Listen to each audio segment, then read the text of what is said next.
Hi friends, நாங்கள் வந்து இப்போ உமன்ஸ் வேர்ல்டு T20 நடந்துட்டு இருக்குது. அதோட மேட்ச் ரிவ்யூலாம் எடுத்துட்டு வந்திருக்கோம். என்னன்னு பார்த்தீங்கன்னா, இந்தியா நெதர்லாந்து மேட்ச் நேற்று நடந்தது. ஸோ இந்தியா வந்து நம்ம எதிர்பார்த்த மாதிரி தான் டாமினேட்டிங் விக்டரி, ஹியூஜ் மார்ஜின்ல ஜெயிச்சிட்டாங்க. ஸோ நம்ம வந்து வழக்கம் போல டீம் சேஞ்சஸ்ல இருந்தே போயிடுவோம். சொல்லுங்க, என்ன ஏதாவது டீம் நம்ம எதிர்பார்த்த சேஞ்சஸ்லாம் இருந்தது யாஸ்டிகா கொண்டு வந்துட்டாங்க. ஸோ இது எனக்கு தெரிஞ்சு இதுதான் கரெக்ட் டீம். நீங்க ஃபுல்மாலியும் ரிச்சாவும் ஒரே மாதிரி பிளேயர், நீங்க அவங்க அந்த ஸ்பாட்ல ஆட வேணாம். சப்போஸ் ஏர்லி விக்கெட்ஸ் ரொம்ப விழுந்துச்சுன்னா யாஸ்டிகா நம்பர் 3 அனுப்பிடுங்க. ஜெமிமாவும் ரொம்ப மேல அனுப்ப தேவையில்லை. நேற்று 2 ஓப்பனர்ஸ் 2 பேரும் நல்லா ஆடிட்டாங்க, அதனால யாஸ்டிகா தேவைப்படல. பட் ஆனா விக்கெட் விழுந்த டைம்ல நீங்க பாகிஸ்தான் மேட்ச்லாம் யாஸ்டிகா அனுப்பியிருக்கலாம் மேல. ஸோ இந்த மாதிரி சின்ன சின்ன விஷயம் தான். அது எல்லாமே அந்த மேட்ச்ல யாஸ்டிகா இல்ல, அந்த மேட்ச்ல யாஸ்டிகா இல்ல இருந்துதான் அனுப்பிருப்பாங்க. இந்த மேட்ச்ல யாஸ்டிகா இருந்தாங்க, ஆனா ஓப்பனர்ஸ்க்கு ஃபயர் ஆயிடுறதுனால உனக்கு டூ டவுன் ஆடினாங்கன்னு நினைக்கிறேன். நந்தினி ரீப்ளேஸ்மெண்ட். சோ அருந்ததிக்கு சும்மா ரெஸ்ட்னு சொன்னாங்க. அருந்ததிக்கு தெரியல, ஆனா அருந்ததி தான் பெஸ்ட் பேசர். நீங்க என்ன சொன்னாலும் கிராந்தி கவுட் நல்லா போட்டாலுமே ரன் கொடுப்பாங்க. நீங்க அருந்ததி ஆடணும், ஆனா அருந்ததியை பவர் பிளேல போட்ட கிடைக்கும், மிடில் ஓவர்ஸ்ல போட வைங்க. அது எப்படின்றது நீங்க தான் பாத்துக்கணும். ஆனா இல்ல, இப்ப பவர் பிளேல வந்து அருந்ததி போடலன்னா ஸ்ரேங்கா போட்டு தான் எடுத்துடணும். இப்ப ஸ்ரேங்கா போடலாம் போயிட்டாங்க. இப்ப யாரை வச்சு பவர் பிளேல போடுறது?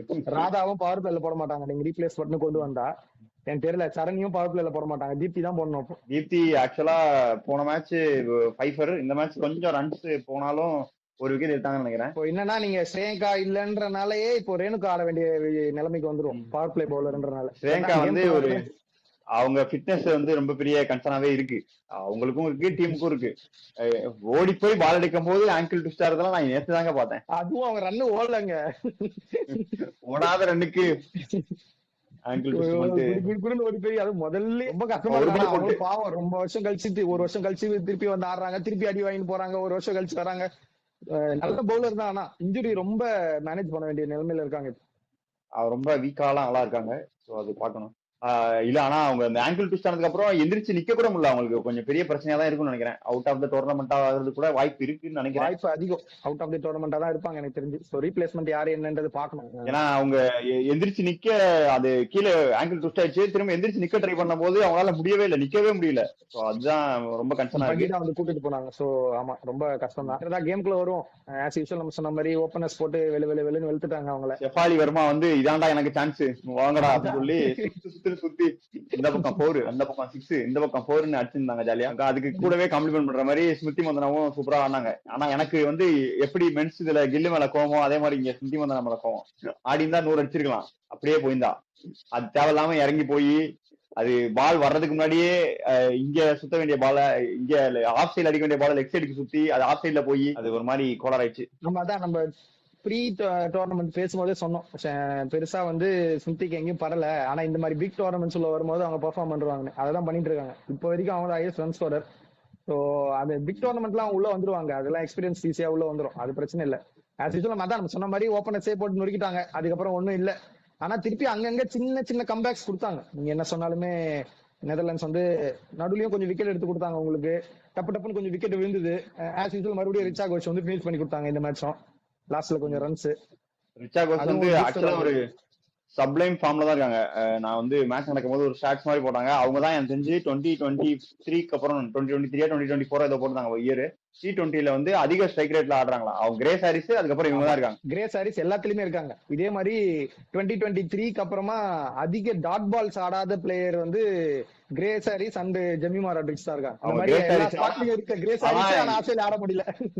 அந்த மாதிரி ஒரு டீமா இருக்கு ஆஸ்திரேலியா. அது நம்ம பேசுவோம். ரிச்சா கோஷ் நல்லது. கடைசி வந்து நம்ம தீப்தி சர்மாக்கு பேட்ல போடணும். அவங்க பார்த்தா 2 பால் 10 ரன் அழகா போட்டு கொடுத்தாங்க. வந்து அழகா அவங்க கேம். தீப்தியோட ரிட்டர்ன் ஷாட் நீங்க தூக்கத்துல எழுப்பி ஆட சொன்னா கூட அந்த ஷாட் ஆடுவாங்க அவங்க. அழகா அந்த இடத்துல போட்டு 2 பவுண்டரி கொடுத்தாங்க. ஆனா நெதர்லாண்ட்ஸ் வந்து நம்ம ரொம்ப இது பண்ண முடியாது. ஏன்னா அவங்க வந்து பி கிரேடட் சைஸ் கூட தான் நிறைய விளையாடி இருக்காங்க. இது அவங்க டோர்னமெண்ட்டுக்குள்ள வர்றது பெரிய விஷயம் வந்து. ஆனா ஓரளவுக்கு அங்கங்க இந்தியாவை பிரஷர்ல போட்டாங்க, நான் இல்லைன்னு சொல்ல மாட்டேன். அவங்க ஓப்பனர்ஸ் அவ்வளோ கேம் வெளியே கொண்டு போனாலுமே திருப்பி கேமுக்குள்ள வந்தாங்க விக்கெட் லைனா எடுத்து. நீங்க அதுக்கு ஓப்பனர்ஸ் அடிச்சதுக்கு அப்புறம் பாருங்களேன், யாருக்குமே படல. உங்களுக்கு ரிச்சா மட்டும்தான் ஒரே ஆள் பட்டது. லாஸ்ட் 10 பால்ல வந்து 10 ரன் வந்து தீப்தி அடிச்சு கொடுத்தாங்க. மத்தபடி மிடில் ஆர்டர் யாருக்கும் படல. சோ நல்லாதான் கேமுக்குள்ள வந்தாங்க. ஆனா அது கொஞ்சம் ஏர்லியா பண்ணியிருந்தாங்கன்னா ஜெயிச்சிருப்பாங்கன்னு நம்ம சொல்ல மாட்டோம். பட் கொஞ்சம் ஒரு ரீசனபிள் ஸ்கோர்ல நிறுத்தி இருக்கலாம். 200+ பெரிய ஸ்கோர் உமன்ஸ் கேம்ல. அதான் இது வந்து ஆக்சுவலா இந்தியாவோட ஹையஸ்ட் ஸ்கோர் T20 வேர்ல்ட் கப்ல. T20 வேர்ல்ட் கப்ல டாப் 3ல இருக்குன்னு நினைக்கிறேன் இந்த ஸ்கோர். 3rd place. 3 பேர் தான் 200+ சம்திங் ஏதோ அடிச்சிருக்காங்க போல. 3-4 அது டீம் வந்து தான். ஃபர்ஸ்ட் மேட்ச்ல இங்கிலாந்து அடிச்சது ஒண்ணு, இந்த மேட்ச்ல இந்தியா அடிச்சது ஒண்ணு, அது போக பழைய வேர்ல்டு கப்ல ஒண்ணு, அதுவுமே இங்கிலாந்து அடிச்சதான் நினைக்கிறேன். அவங்க இதுதான் ஓரளவுக்கு ஒரு ஹிஸ்டாரிக் ஸ்கோர் தான் போட்டாங்க இந்தியா. அவங்க வந்து பேட்டிங் வந்து ஸ்டார்ட் நல்லா தான் பண்ணாங்க. நம்ம பேசர்ஸ் வந்து ஆமா. கன்சர்ன் இருக்கதான் செய்யுது. ஷார்ட் பால் போடுறாங்க, அவங்களுக்கு ஃபுல்லா நல்லா ஆட வருதுன்னு தெரியுது. அப்ப கூட திரும்ப திரும்ப ஷார்ட் பால்லா போட்டுட்டு இருந்தாங்க. ஒரே ஓவர்ல 3 4 ஷார்ட் பால்ல போச்சு. அந்த மாதிரி எல்லாம் ஆனா போயிட்டு இருந்தாலும் கம்பேரிட்டிவ்லி கிராந்தி கொஞ்சம் நல்லா போட்டாங்கன்னு நினைக்கிறேன். அவங்க கொஞ்சம் அப்பப்போ லைன் லென்த் பிடிச்சாங்க கிராந்தி. நந்தினி தான் கொஞ்சம் நிறைய ஷார்ட் பாலா ஓவர் டூ பண்ணிட்டாங்கன்னு தோணுச்சு. பட் ஆனா கன்சர்ன் இருக்கு. இதெல்லாம் பெரிய டீம் கூட ஆடினா அவங்க ஈஸியா வந்து இது பண்ணிடுவாங்க. சோ நம்ம ஒர்க் பண்ணி ஆகணும். எனக்கு தெரிஞ்சு இப்போ ரேணுகா வந்துருவாங்கன்னு நினைக்கிறேன். ரேணுகா மோர் எக்ஸ்பீரியன்ஸ். ஸோ ஏன்னா செஃபாலி சேங்கா பாட்டிலும் இல்லைன்னா பவர் பிளே பவுலர் இல்ல. சோ நீங்க எனக்கு தெரிஞ்சு வந்து 3 ஓவர் அப்படியே போடுவாங்க ஸ்ட்ரைட்டா. எனக்கு தெரிஞ்சு ரேணுகா டைட்டா ஆமா போட்டுருவாங்க. அவங்களுக்கு அவங்க வந்தாங்கன்னா கொஞ்சம் இல்ல பரவாயில்ல. அவங்களுக்கு அந்த ஸ்விங் கிடைச்சதுன்னா ஓரளவுக்கு டீசெண்டா இல்ல நல்லாவே போடுவாங்க. ஸ்விங் கிடைச்சதுன்னா சோ ஆமா. இங்கிலாந்து கண்டிஷன்ஸ்ல ஓரளவுக்கு நல்லாவே போடுவாங்க. அதுக்கப்புறம் பாத்தீங்கன்னா நம்ம ஸ்பின்னர்ஸ் வழக்கம் போல சஃபாலி வரும்போது ஸ்பின்னர் கோல்டனா வந்தாலே விக்கெட் தான்ற சஃபாரி மாதிரி. வர்மாவே சும்மாவே பவர் பிளேல போட விட்டாங்க ஒரு ஓவர். ஆனா அடிச்சாங்க. அதுக்கப்புறம் இவன் வேற வழி இல்லாம சேங்கா போன அப்புறமா அவங்களுக்கு 5th பவுலர் இல்லையே, போட்டாகணும் செஃபாலி தான். So அதனால இல்ல அவங்களுக்கு அதுதான் தள்ளு தள்ளு தள்ளுன்னு. இல்ல இப்ப உனக்கு ஸ்ரேங்கா பட்டில் ஒரு பால் போட்டு போயிட்டாங்க. இப்ப நீ வேற ஏதாவது பவுலர் போட்டுனா அவங்க அந்த ஒரு பால் எக்ஸ்ட்ரா போட முடியாதுன்ற காரணத்துக்காண்டி சஃபாலி வர்மா கிட்ட கொடுத்தாங்க அந்த ஓவர். அந்த ஓவர்ல கொஞ்சம் அடி வாங்கினா எப்படியும் கூட செஃபாலி போட்டுதான் ஆகணும். 5th பவுலரே இல்லையே உங்களுக்கு. அதான் அந்த நான் மீதி ஓவர்லாம் வந்து நீ உனக்கு பவர் பிளேக்கு அப்புறம் ஷஃபாலி வந்தாலே விக்கெட் தான்ற மாதிரி அவங்க போட்டுட்டு இருக்காங்க. அந்த போல்ட் ஆனது பாத்தியா, ட்ரிஃப்ட் ஆகி ஸ்பின் ஆகாம அது செம்ம twist. ப்ரௌடு. அவங்க வந்து அவங்க கோச்சுக்கு ஒரு ப்ரௌடு மோட் அந்த விஷயம் நம்ம போனி இப்படி போலிங் போடுது அந்த மாதிரி ஆனா பால் எல்லாம் போட்டாங்க. ஸ்பின்னர்ஸ் எல்லாருமே பெர்ஃபார்ம் பண்ணாங்க. So தீப்தியும் சரி, ஸ்ரீசரனையும் சரி, அவங்க ரீச்சர்னி பேஸ் எக்ஸ்ட்ரானரி இல்லைன்னா பெர்ஃபார்மன்ஸ். கஷ்டம். அதான் பேஸ் இல்லைன்னா கஷ்டம் இந்த மாதிரி டீம்ஸ்க்கு. நீங்க ஈவன் பாகிஸ்தானும் பார்த்தோம். இந்த பேஸ் கொடுக்கலன்னா கொஞ்சம் கஷ்டம் தான். பெரிய டீம்ஸ் மட்டும் தான் கொஞ்சம் பவர் ஜென்ரேட் பண்ணி உங்களால கேம் ஆட முடியும். Top 4 top 5 teams. மத்த டீமுக்குலாம் நீங்க பேஸ் கொடுக்கலாம் கஷ்டம். ஸோ ஸ்பின்னர்ஸ் ஈஸியா பெர்ஃபார்ம் பண்ணிருவாங்க. அடிக்க முடியாது அவங்களால பவர் கொடுத்து. சோ அதனால ஆஸ் யூஷுவல் 3 ஸ்பின்னரும் போட்டு நொறுக்கிட்டாங்க அவங்கள. நான் வந்து இப்ப யோசிக்கிறேன், நம்ம வந்து இந்தியாலயே ஒரு பேட்ஸ்மேனோ இந்தியாலயே ஒரு பவுலரோ சொல்லிருக்கலாம். அந்த மாதிரி விளையாடிட்டு இருக்காங்க இந்தியா. பட் ஓகே தான். கம்மன் இருங்க. நான் ஆரஞ்சு கேப்னு சொன்னவங்க கிராயின் இன்ஜுரியா, அவங்க எனக்கு தெரிஞ்சு சரி, இன்னொரு அதான் 3 மேட்ச் அது ஆட மாட்டாங்கன்னு சொல்றாங்க. இல்ல இங்க இருந்து நம்ம அப்படியே அங்க போவோம். இந்தியா வந்து ஒரு கம்ஃபர்டபுள் வின்னு. இந்தியா வந்து பயங்கரமா வின் பண்ணி ஆஸ்திரேலியாவுக்கு மேல போயிட்டாங்க டேபிள்ல இந்த மேட்ச் முடிஞ்சதுக்கு அப்புறம். ஆனா இதுக்கு முன்னாடி ஆஸ்திரேலியா மேட்ச் ஒன்று நடந்தது, அதை பத்தி தான் இப்ப அவர் சொல்லிட்டு இருக்காரு. சொல்லுங்க. டீம் சேஞ்சஸ்னு போனோம்னா பிபி லிச்ஃபீல்ட் வந்து கிராயின் இன்ஜுரி 3 மேட்ச் கிடையாதுன்னு சொல்லிட்டாங்க. அதுக்கு பதிலா கிரேஸ் ஹாரிஸ் வராங்க அங்க. யாருக்கு தெரியும், 3 ஆனா மேட்ச்க்கு அப்புறம் தான் நிலைமை தெரியும். அதாவது ஆனா நீங்க take nothing to take away. But அவங்க நீங்க யாரா இருந்தாலுமே ரீப்ளேஸ் பண்ணிடுவாங்க. நீங்க அந்த மாதிரி ஸ்குவாட் அந்த மாதிரி டீம் அவங்க நீங்க பிளே லைக் டு லைக் வச்சிருப்பாங்க. பட் பிபி லிச்ஃபீல்ட் வந்து மோர் தென் எப்படி சொல்றதுன்னா அவங்க ரொம்ப கம்ப்ளீட் பிளேயர். நீங்க எந்த சுச்சுவேஷனுக்கும் அடாப்ட் பண்ணி ஆடுவாங்க. உங்களுக்கு எப்போ அக்ரஷன் தேவையோ கொடுப்பாங்க. எல்லா ஷாட்ஸுமே வச்சிருக்காங்க. சோ அதனால அது ஒரு பெரிய பிளாஸா இருக்கும். மத்த டீமா இருந்தா ஆஸ்திரேலியாவுக்கு அது பெருசா தெரியாது எனக்கு தெரிஞ்சு. சோ நீ அவங்கள ரீப்ளேஸ் பண்ற பிளேயர் பாருங்களேன். கிரேஸ் ஹாரிஸ் நம்ம இப்பதான் பேசணும். ஹையஸ்ட் ஸ்ட்ரைக் ரேட் வச்சிருக்காங்க, லோவஸ்ட் டாட் பால் பெர்சன்டேஜ் வச்சிருக்காங்க. அவங்களே பெஞ்ச்ல உட்கார்ந்திருந்தாங்க இவ்வளவு நாள். அதுக்கு போல அதே மாதிரி இன்னொரு வந்து மேகன் ஷூட் எடுத்துட்டு வந்தாங்க. மேகன் அவங்க ஷூட் கொண்டு வந்தாங்க. கேட்டேக்கிங் பவுலர் எடுத்துட்டு வந்தாங்க. எல்லாருக்கும் கேம் டைம் கொடுத்தாங்க. ஆனா என்ன ஒரு பிரச்சனைனா அவங்களுக்கு அந்த விக்கெட் உள்ள கேம் டைம் ஓகே, ஏதோ பவுலிங் போட்டாங்கல்ல, ஓவர்ஸ் அண்டர் தி பெல்ட் அந்த மாதிரி. ஆமா அது வந்து பங்களாதேஷ் நம்ம எதிர்பார்த்த மாதிரி தான் ஒரு ரொம்ப மோசமா தான் ஆனாங்க அவங்க.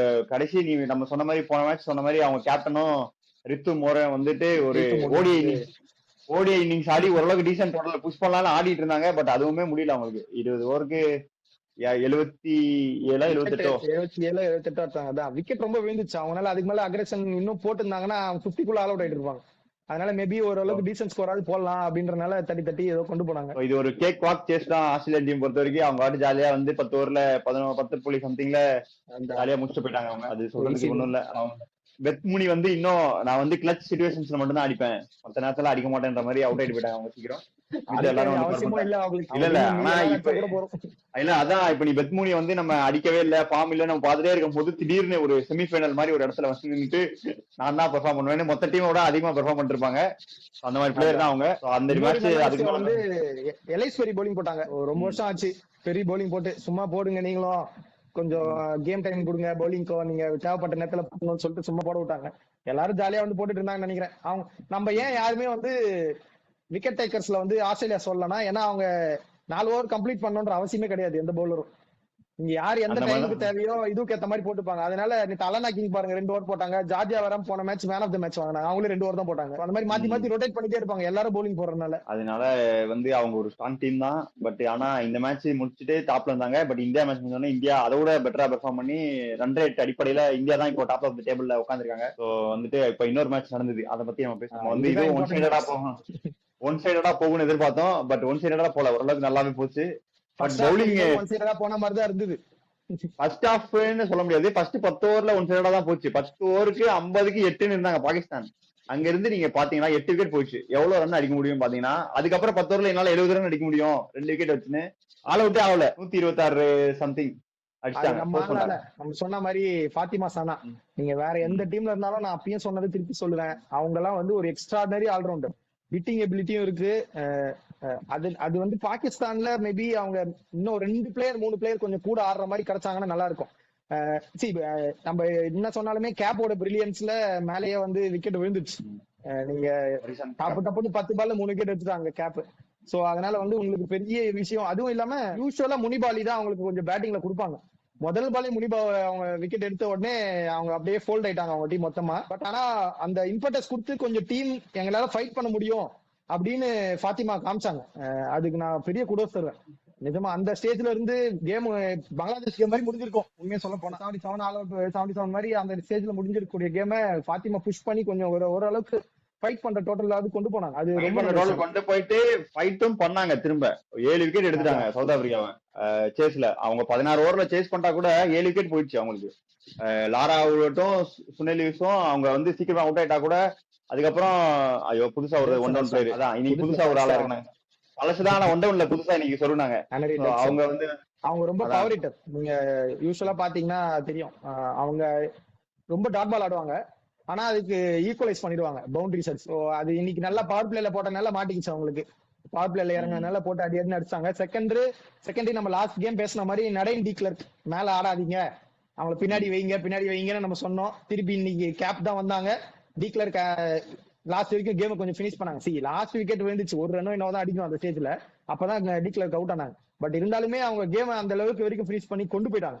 அதுதான் அவங்க கரெக்ட் ஸ்பாட். க்ளோயிட் ரயானும் நிறைய டி கிளர்க்கும் தான் அவங்களுக்கு 5, 6, 7 ஆடணும். நீங்க அதுக்கு மேல ஆட வைக்காதீங்க அவங்களுக்கு. அது வந்து ஓரளவுக்கு கொஞ்சம் முன்ன பின்ன போனாலும் சேஸ் பண்ணிட்டாங்க சவுத் ஆப்பிரிக்கா. சோ அவங்களுக்கு ஒரு தேவையான பாயிண்ட்ஸ். ஆனா என்னன்னா பிரேக்ல வந்து நடின் டி கிளர்க் பேசும்போது இன்னிங்ஸ் பிரேக்ல வந்துட்டு நாங்க வந்து சீக்கிரமா அடிச்சு ரன் ரேட்டுக்கு ட்ரை பண்றோம்ன்ற மாதிரி பேசினாங்க. பட் அவங்களால முடியல. ரன் ரேட் அவ்வளவு இதா இதுல 2-3 விஷயம் இருக்கு. நீங்க சொன்ன மாதிரி ரன் ரேட் பாக்கணும். ஏன்னா உங்களுக்கு இங்க காம்படிட்டர்ஸ் யாரு? நீங்க உங்களோட ஒரு காம்படிட்டர் கிட்ட தோத்துட்டீங்க.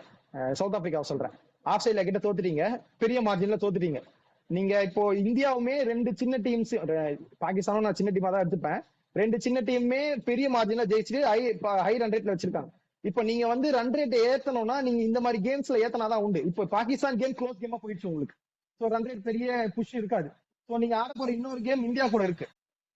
நீங்க இன்னொரு இருக்க 2 டீம் அடிச்சு கொஞ்சம் ரன் ரேட் புஷ் பண்ணதான் ட்ரை பண்ணோம். அது இன்னைக்கு நடக்கல இவங்களுக்கு. இது ஒரு பெரிய, என்ன கேட்டீங்கன்னா இவங்களுக்கு வந்து ஒரு டவுன் மார்க் தான். சோ இங்க ரன் ரேட் நீங்க புஷ் பண்ணிருந்தீங்கன்னா உங்க காம்படிட்டர்ஸோட இருந்திருப்பீங்க.